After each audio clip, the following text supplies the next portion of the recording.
ECR சாலையில் இளம் பெண்களை துரத்தி வந்த காரை தற்போது போலீசார் பறிமுதல் செய்துள்ளனர். இது குறித்தான முழு விவரங்களுடன் இணைகிறார் செய்தியாளர் கதிரவன். கதிரவன், வணக்கம். விவரங்கள் என்ன? முட்டுக்காடு அருகே ஒரு பெண்களை காரில் 8க்கும் மேற்பட்ட இளைஞர்கள் துரத்தக்கூடிய வீடியோ வெளியானது. இது தொடர்பான விசாரணையில காணத்தூர் காவல் நிலையத்தில் கடந்த 26ஆம் தேதி பெண் ஒருவர் புகார் அளித்திருந்ததும் 25ஆம் தேதி நள்ளிரவில் இந்த சம்பவம் நடைபெற்றதும் தெரிய வந்தது.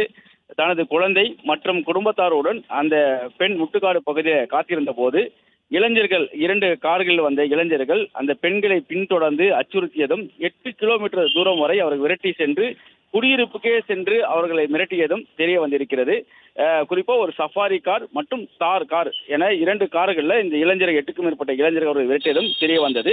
இது தொடர்பான வீடியோக்கள் வெளியான நிலையில நேற்று 5 பிரிவின் கீழே வழக்குகள் பதிவு செய்யப்பட்டது. பெண் வன்கொடுமை தடுப்பு சட்டம், அச்சுறுத்தல், தாக்குதல் உள்ளிட்ட 5 பிரிவின் கீழே வழக்குகள் பதிவு செய்யப்பட்டு 5 தனிப்படைகள் அமைக்கப்பட்டு தேடுதல் வேட்டையானது தொடர்ந்து நடைபெற்று வந்தது. இந்த நிலையில 2 கார்களும் சஃபாரி காரும் தார் காரும் தற்போது பறிமுதல் செய்யப்பட்டிருப்பதாக போலீசார் தரப்புல தெரிவிக்கப்பட்டிருக்கிறது.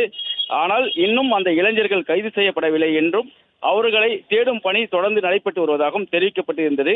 குறிப்பா இந்த 2 கார்களும் பழைய கார்கள் என்பதனால உரிமையாளர்கள் மாறி மாறி இருந்ததாகவும் முதல் உரிமையாளரின் பெயரிலே இந்த கார்கள் இருந்ததனால அவர்களை கண்டுபிடிப்பது சிரமம் ஏற்பட்டு ஒவ்வொரு பகுதிக்காக சென்று தற்போது இந்த காரை மீட்டிருப்பதாகவும் விரைவில் இந்த இளைஞர்கள் கைது செய்யப்படுவார்கள் என்றும் காவல்துறையினர் தகவல் தெரிவித்திருக்கிறார்கள்.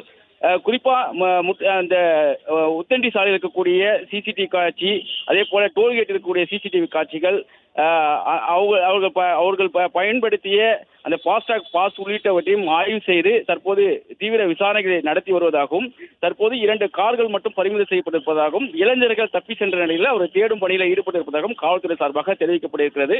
பெண்களை துரத்தி சென்ற அந்த சஃபாரி காரும் தார் காரும் தற்பொழுது போலீசாரால் பறிமுதல் செய்யப்பட்டுள்ள நிலையில இளைஞர்கள் இன்னும் கைது செய்யப்படவில்லை என்றும் காவல்துறை சார்பாக தெரிவிக்கப்பட்டிருக்கிறது.